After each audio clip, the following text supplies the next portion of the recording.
क्या डर सच में सियासत का सबसे बड़ा हथियार बन चुका है? क्या बीजेपी के बढ़ते दबाव के बीच ममता बनर्जी नया नैरेटिव सेट कर रही हैं? क्या डर सच में सियासत का सबसे बड़ा हथियार बन चुका है?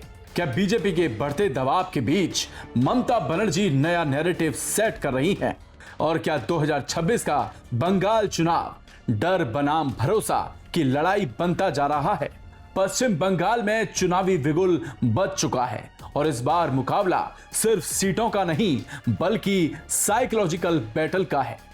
एक तरफ बीजेपी जो कानून व्यवस्था, भ्रष्टाचार और हिंसा के मुद्दों को जोर शोर से उठा रही है, तो वहीं दूसरी तरफ ममता बनर्जी जो डर के खिलाफ लड़ाई का नैरेटिव बनाकर मैदान में उतर चुकी हैं। दरअसल ममता बनर्जी की पूरी रणनीति 3 बड़े पिलर्स पर टिकी नजर आ रही है।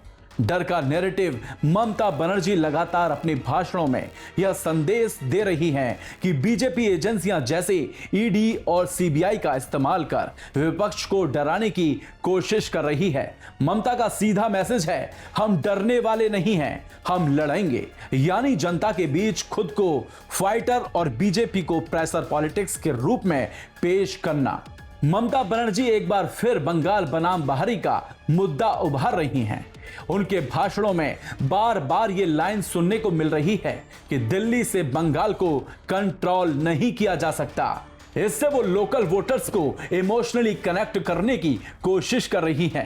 टीएमसी सरकार अपनी योजनाओं जैसे लक्ष्मी भंडार, स्वास्थ्य साथी और छात्र स्कीम्स को अग्रेसिवली हाईलाइट कर रही है। ममता का फोकस साफ है, काम दिखाओ और भरोसा बनाओ।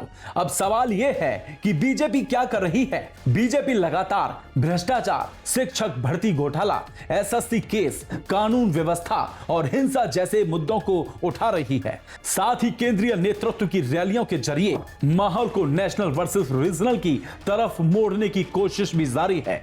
मार्च 2026 के आखिरी हफ्ते में बंगाल की सियासत और ज्यादा गर्म हो गई। लगातार रैलियां, आरोप प्रत्यारोप और एजेंसियां की कार्रवाई पर राजनीति। और अब इन सबके बीच ममता बनर्जी का डर के आगे जीत है वाला मैसेज धीरे धीरे एक इलेक्शन स्लोगन बनता जा रहा है।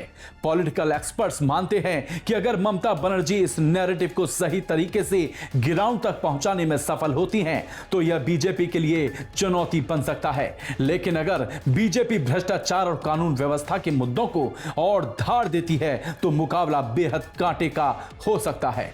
तो क्या डर का नैरेटिव वोट में बदलेगा? क्या ममता बनर्जी फिर से जनता का भरोसा जीत पाएंगी या बीजेपी इस बार बंगाल में इतिहास रच देगी? फिलहाल बंगाल की सियासत में एक बात साफ है, यह चुनाव सिर्फ वोट का नहीं बल्कि माइंडसेट का है। कोमल माथुर के साथ ब्यूरो रिपोर्ट, TV7 भारत।